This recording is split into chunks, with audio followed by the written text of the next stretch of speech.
Hello, my dear 10th graders. We are going to continue today with Introduction to Poetry. And yes, I am in the car.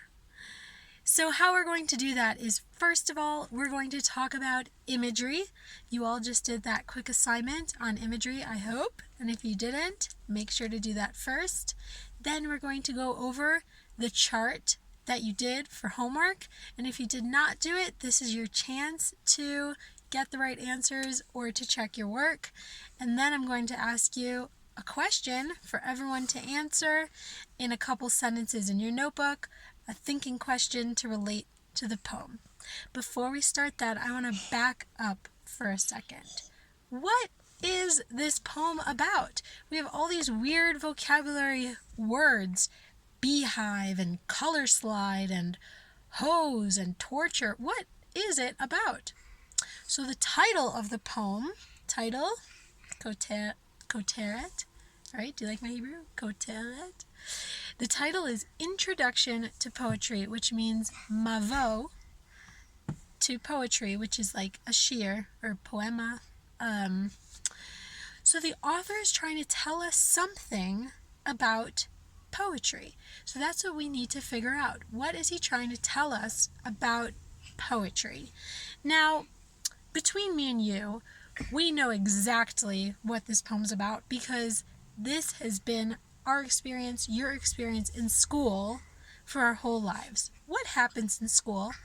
You have a teacher who basically takes anything fun and ruins it, right?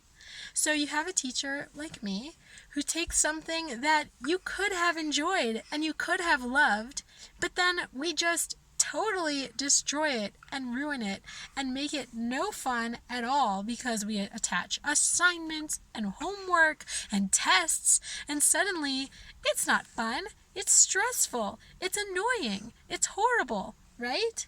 You know exactly what I'm talking about, right? So take something like reading, for example, right? How many of you like to read? Now, I can't see how many of you raised your hands, but unfortunately, nowadays there are so many people and students who don't like to read. And you know why? Not because reading is boring. It's because book reports are boring and tests are bad and quizzes are horrible, right? But reading itself can actually be a lot of fun if you choose the right book that you can enjoy. So the author of this poem, the poet, HaMishorer, did I say that right? Mishorer. He is going to tell us the very same thing about poetry. This poet, he loves poetry. His name is Billy Collins, and we'll talk more about him later. He absolutely loves poetry. But what happens? All of his students, do they like poetry? No. And do you know why? Because of teachers like me and schools like ours that make it homework and make tests and quizzes, and suddenly a poem that should have been nice is horrible and boring and torturous, and it just ruins the poem and nobody likes it. So Billy Collins is going to tell us about this phenomenon, about this situation, about what happens to poetry, what should be fun, what should be enjoyable, just like music. Remember, we talked about music is like poetry, and we all love music, right? And it makes our life richer and more beautiful and something that we enjoy and can just relax to. That's how poetry should be. That's what Billy Collins is going to tell us. So in the poem, we're going to look at the first half of the poem. He uses imagery to tell us how we should read poems and how we should enjoy poems and how we should relate to poems. And then in the second half, which we're going to talk about a little bit later, he talks about what happens in real life and how it's not the way it should be.